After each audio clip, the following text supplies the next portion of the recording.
isang liblib na lugar dito sa Benguet. Napadpad kami sa gitna ng kagubatan. Pero hindi madali ang daan. Sobrang malubak. May nakakalulang hanging bridge at kailangan pang sumabak sa river crossing. Dito manghuli kami ng talangkat udang para sa Catch and Cook Challenge habang binabayo ng malakas na ulan. Makakaya ba naming makasurvive sa adventure na ito? At sakto makakasama natin ngayon ang bago nating gear sa biyahe, ang Ayochi C7. Tingnan natin kung paano ito makakatulong sa isang totoong adventure ride.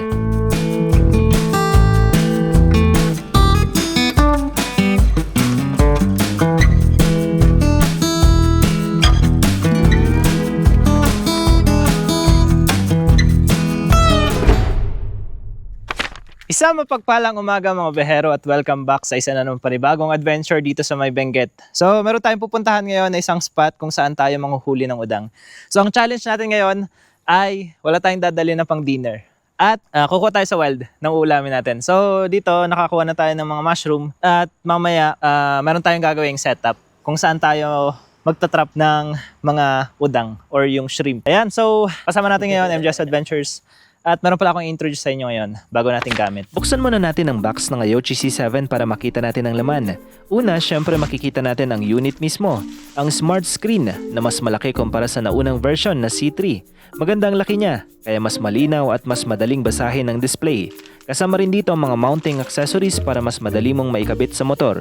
Meron ding USB power cable, kaya plug and play lang. Hindi mo na kailangan ng komplikadong wiring. At syempre, nandito rin ang manual at ibang basic inclusions na kailangan mo para masimulan agad. At ito, yung ating bagong gamit mga behero. So ito yung Ayochi C7 na kung saan hindi mo na kailangan ilabas yung phone mo para mag-Gmap or magmapa. So kailangan mo lang siyang i-connect sa phone mo at dito ka na magna-navigate. Ayan. So waterproof siya and marami ring mga pwedeng gawin dito gaya ng YouTube Music. So kailangan mo lang i-on yung Bluetooth mo tapos i-connect mo dito. And kapag nag-pair, pwede na ditong galawin yung mapa. Ayan. So piliin lang natin kung saan tayo pupunta. And start natin. Ayan lang siya kadali. And yung sounds niya nandito sa phone natin. So, kapag gusto niyo i-connect sa intercom, pwede din. Para dun mo maririnig yung sounds niya. Kung na-connect mo dito via Bluetooth, i-connect mo naman yung intercom mo para yung sounds is sa intercom mo marinig. Connected. Okay, so ngayon magpe-play tayo. Ito. So, nakamapa na tayo. Bali, play natin yung YT Music. Yun. So that's what I did. Naririnig na natin mga behero. Tapos, pwede mo siyang i-share screen. So, click mo lang to. Yun o.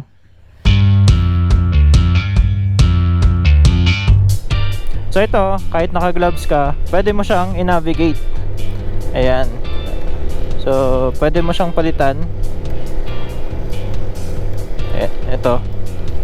Kunwari, maaraw. Pwede mong baguhin yung brightness niya. Ayan. So kitang-kita mo siya kahit medyo tirik yung araw.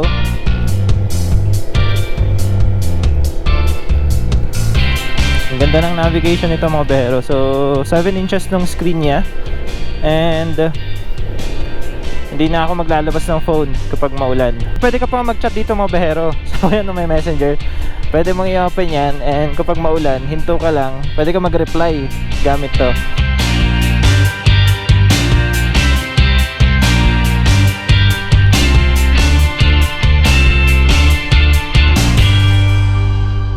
Isa pa na solid feature nito mga behero, kapag in-open mo siya, so nakakonect na kanina yung phone natin. Ngayon, pinatay natin yung ignition, bubuhayin ulit natin siya. For example, nag-park tayo. So open mo lang siya. And mag-auto-connect na itong smart screen. Yan, kahit di mo i-open yung phone mo. Yan, so pag nabasa na niya, magko-connect na yan automatically. And nandyan pa rin yung mapa natin kung saan tayo nakapark na yun. Ganun siya kaganda. Tapos dito sa gilid, meron tayong nadaanan na falls. So, buhay ulit yung mga falls ngayon dahil tag-ulan. Tara, check natin.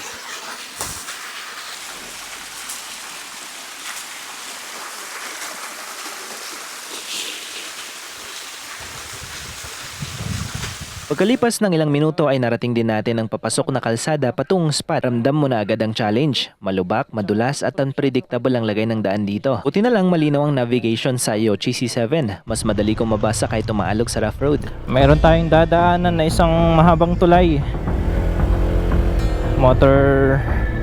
Tatawid natin itong motor. Itong tulay na ito mga behero ay kasya lamang yung motor.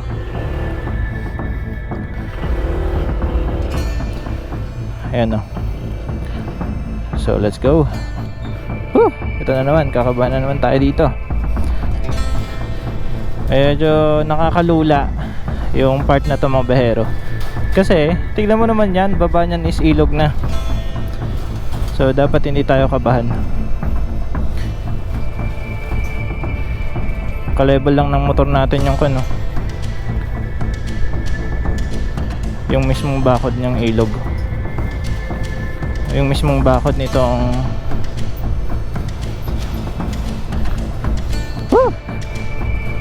grabe. Wow.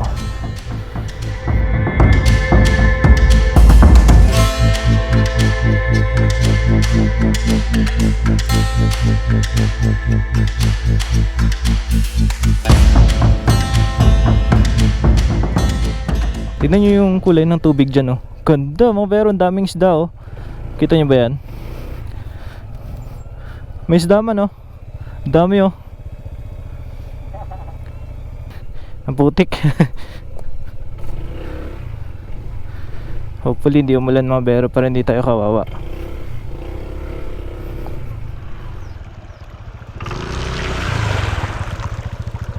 Yan, namamana sila kuya. Tilapia daw. Naunog dito no? Naunog? Basit lang? Ah. Tatlo sila. Ayos ah. Wasak yung ulo pag pinano.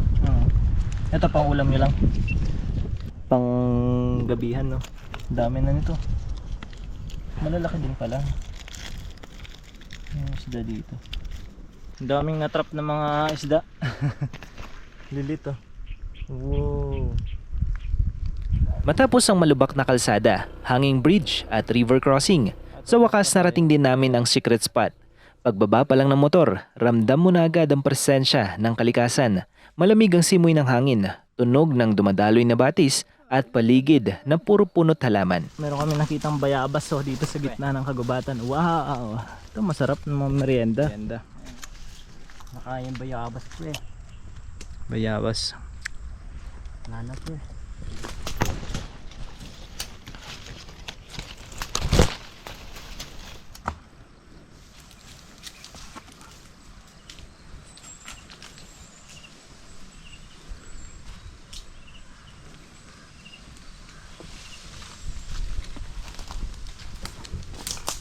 Pre, baba mo dito. Yeah, ganyan lang. Ginawa mo pabigat pre? Pabigat ka eh.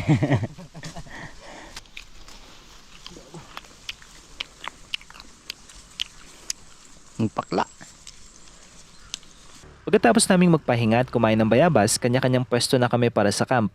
Ito nga ang napili kong spot, medyo mataas at safe sa tubig kung sakali mang may malakas na ulan. Kaya dito ko na rin inayos ang motor. Sinimulan ko na mag-setup ng shelter dahil dito sa bundok, mabilis magbago ang panahon. Maya-maya maaraw tapos biglang didilim at bubuhos ang ulan. Kaya kailangan mabilis ang kilos at handa ka sa kahit anong sitwasyon. Ito yung gagamitin natin yun, Desert Fox na tent mat. Bago natin ilatag yung tent natin para hindi directly pumunta doon at madumihan yung ilalim ng tent. So ang ating tent ay yung toe mount natin. At ito ay tested na, waterproof talaga.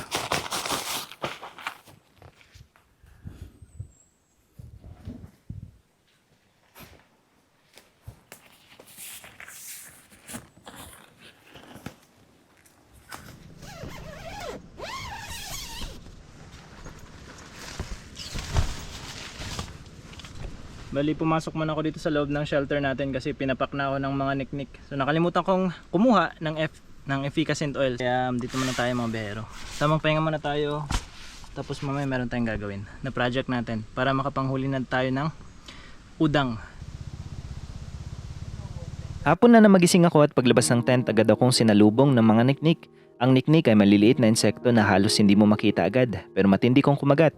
Madalas silang lumalabas sa umaga at sa hapon at kapag pinapak ka, napakakate at mahirap tiisin. Kaya ang ginawa ko, kumuha agad ako ng tuyong kahoy para makapagsiga. Maliban sa init na ibibigay nito, malaking tulong din ang usok para maitaboy ang mga insektong nangangagat.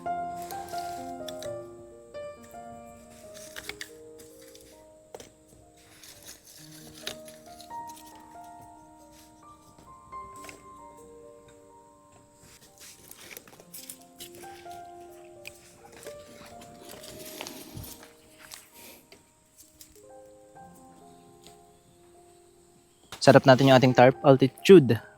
Outdoors. Ayan. Medyo nagbabadyang umulan. Kaya para handa. Ayan.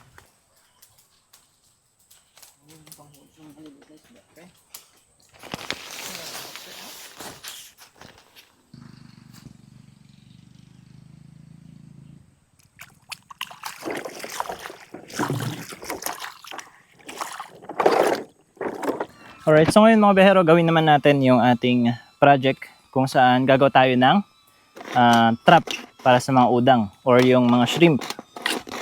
Kukunin lang natin yung ulo nung bottle. Ilalagay lang natin dyan mga behero.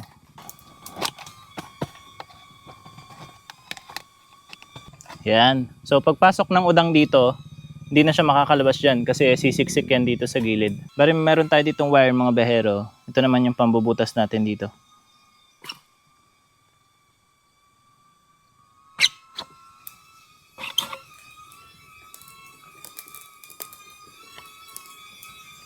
So ito na yung finished product natin mga behero. Bali, nabutasan na rin natin dito. Tapos nilagyan ko ng hati dito para dito natin pwedeng kunin kapag may huli tayo. So gagawin natin dito, lalagyan lang natin ng feeds para maamoy ng mga udang. So bumili ako doon kanina sa store ng feeds. Ayan, lalagyan natin dito. Alright. Ayan. So tara doon sa may ilog.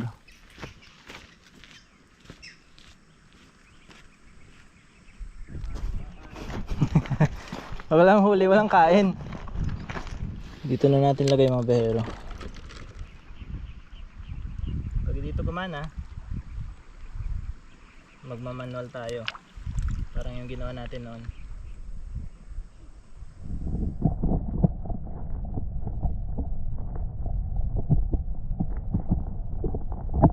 Pagkatapos namin mag-setup ng trap sa ilog, balik na rin kami sa camp. Habang pabalik, napansin ko unti-unti nang nilalamon ng dilim ang kalangitan.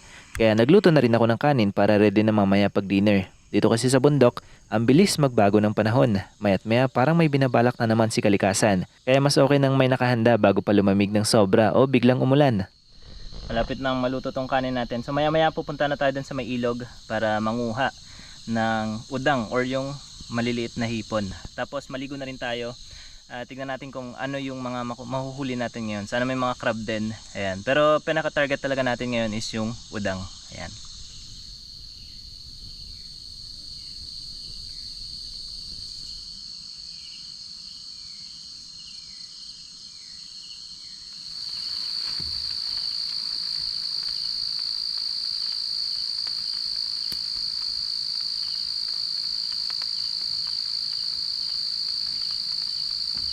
Ayos pre ah. Bagong gupit ka pre ah.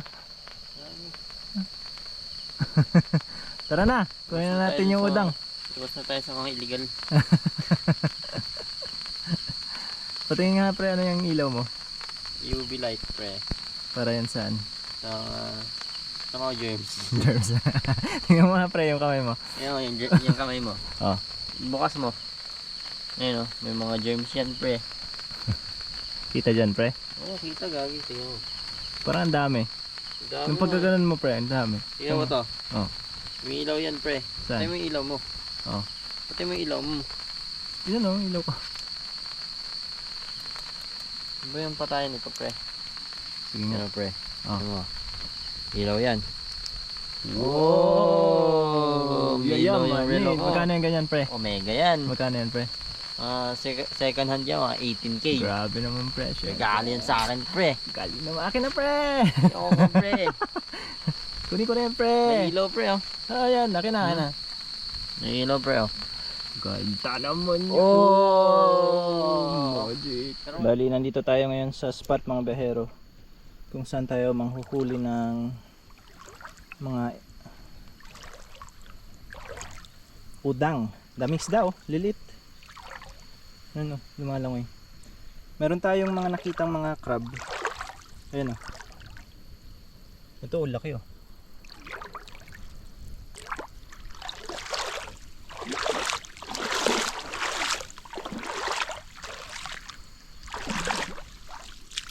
Tignan natin yung ito may mga crablet.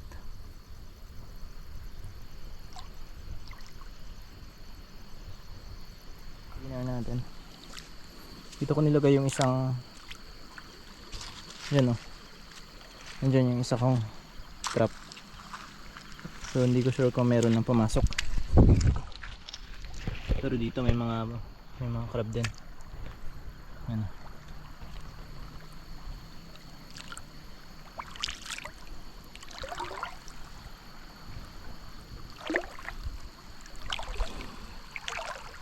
Dito marami.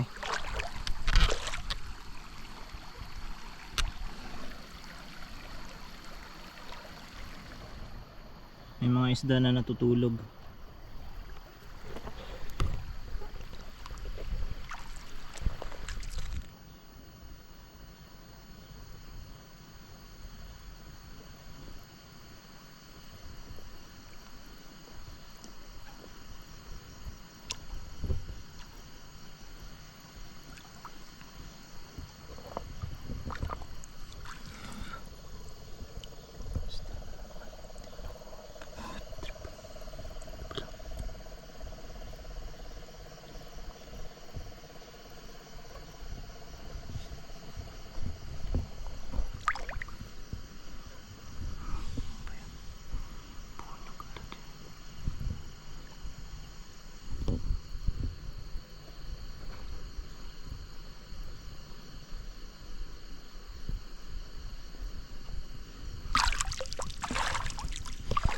Nakuha ko isang mga bero.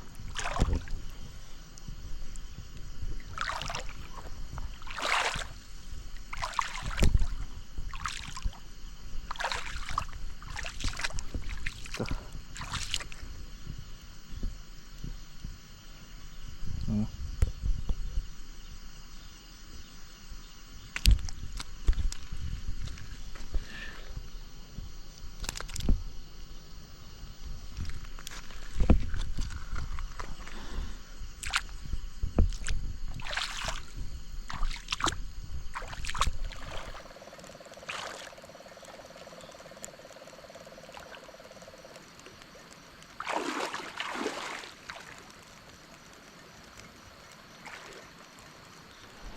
Medyo mahirap makita yung mga udang, yung mga isda, yung mga talangka kasi ganito, may ulan mga behero, kaya parang malabo yung tubig. Mga palaka yung nandito. Pero marami tayong nakuha. Sobrang lakas na ulan mga behero. Ito lang yung nakuha natin, puro mga crab. So wala tayong nakuhang udang. Tignan natin bukas yung mga nilagay nating trap kung may mga laman. Medyo malakas na kasi yung ulan eh. Kaya alis na rin tayo dito. Balik na tayo dun sa camp.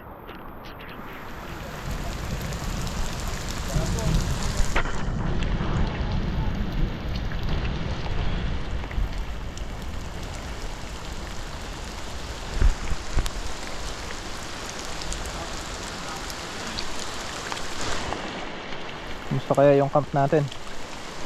Mas yung tubig dito. Sana okay lang yung spot natin.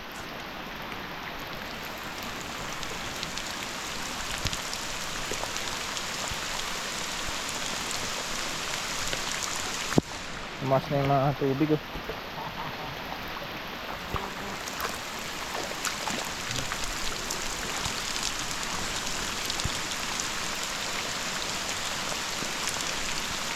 Dito ko nalilinisan to mga behero.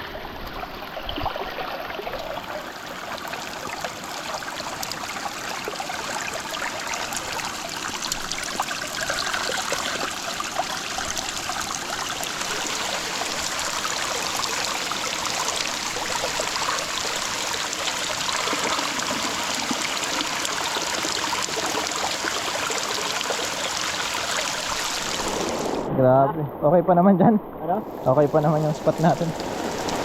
Ah, tuyo ah. Oh, grabe yung spot ko.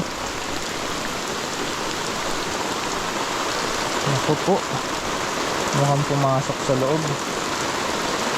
Kailangan dapat hindi pa ganito. Ito ganun mga behel.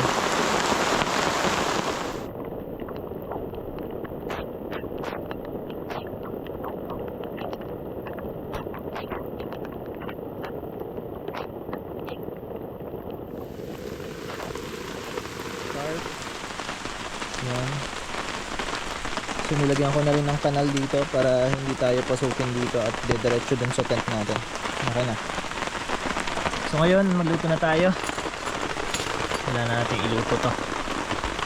Pero dahil hindi tayo nakakuha kanina ng mushroom, tapos bigo rin tayo makakuha ng mga udang, crab lang talaga yung nakuha natin. Dahil pang buttered buttered shrimp, yung kinuha nating ingredients, gagawin na lang natin dito is buttered crab. Ayan.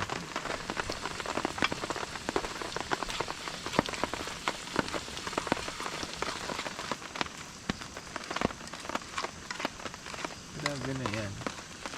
Okay, ito na yung nahuli natin, yung crab. Tapos may dala sa MJS na mais and syempre kanin. Tapos hindi mawala yung apple natin. Yan, let's eat mga behero. Ito na yung crab mga behero. Sarap! Grabe! Sarap ng soy. Hindi kumain ko ng crab pre.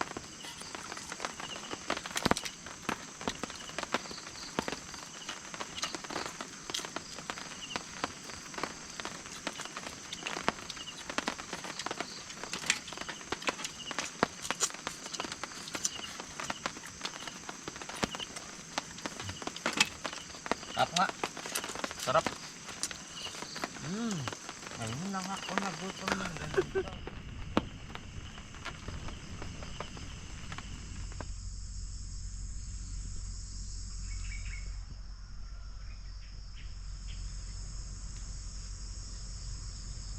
Inumagahan may lumapit sa atin na lokal. Sila nanay at tatay pala na pinagpalaman natin kahapon na dito tayo matutulog. Kinakamusta nila kung okay lang ba tayo. Kasi grabe raw yung buhos ng ulan kagabi. Ang bait nga eh, kahit simpleng kamusta, ramdam mo yung malasakit. Nakaugalian na namin na magpaalam sa mga lokal kapag dumadayo at nagka-camp sa mga raw spots. Respeto na rin yun sa lugar at sa mga tao. Pagkatapos no, nag-breakfast muna kami, tapos diretsyo na agad sa ilog para silipin kung may huli na yung trap na nilagay namin kahapon.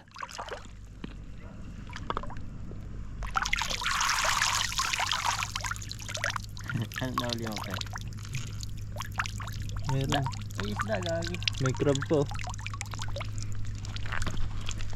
Isda yung nauli oh. Oo ata. Tignan natin.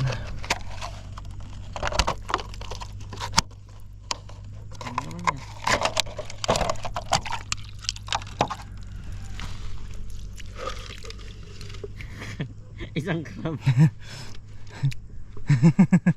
May crab. May ulit tayo guys, crab. Ay, ulamin mo yun. Sayang yan, pre. Balik natin siya. Ayun siya, na-release na natin. Ito yung isa. Ay, yung pangalawa natin. Ay, God.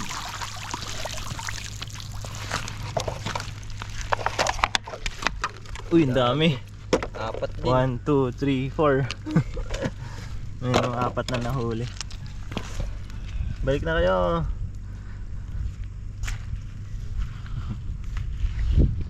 Ganda ng tubig oh, kulay green. Dito sila namamana kahapon. Actually maraming isda dito. Cute nyo. Para siyang crab. So check pa natin. Ito yung pangatlo.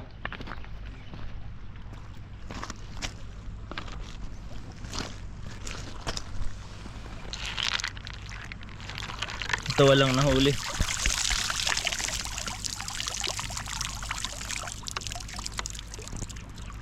Negative mga behero.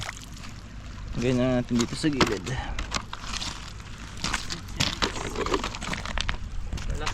Wala pre. 5. Huli tayo 5. 5 crabs. Eh, nahuli mo kagabi. 5 crab. Kagabi, dami ko nahuling crab eh. 10 yun, no?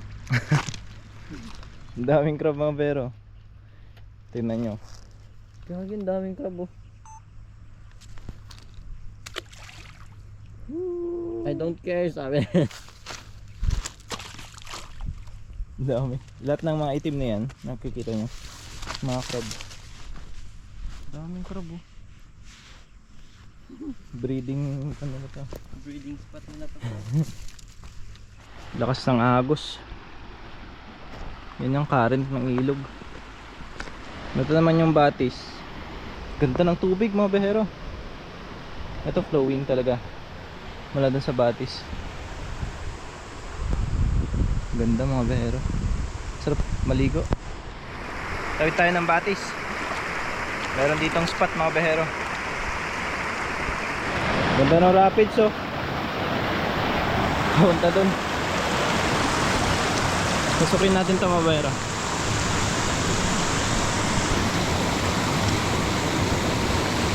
Wow.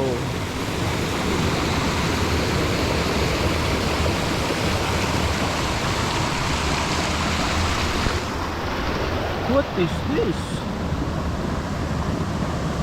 Kakaibang mushroom mga behero.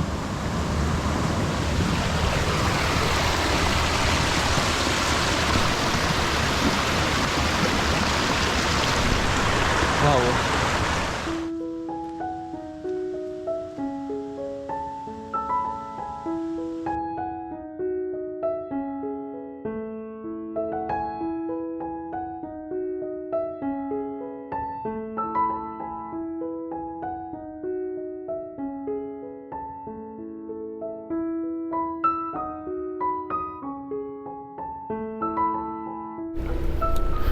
Alright. So palis na tayo dito sa spot mga behero. Maraming salamat ulit sa pagsama sa amin sa isa na namang panibagong adventure. At syempre sa mga gusto ng Ayochi C7, nakita nyo man kung gaano siya kaganda at ka-helpful sa mga biyahe natin, ay pwede nyong makuha to sa discounted price. Yan ang good news ko sa inyo mga behero. Dahil meron siyang 22% off. Muntik pa tayong matumba. 22% off. At good news ngayon dahil hanggang September 21 meron kayong 25% off. Ayan. So ilalagay ko na lang yung code dyan sa baba. So mas mura nyo siyang makukuha kapag yan ang ginamit nyo, yung code natin. Ayan. So mga behero, hanggang dito na lang din yung ating adventure. See you sa mga susunod pa. At as always, God bless and peace out.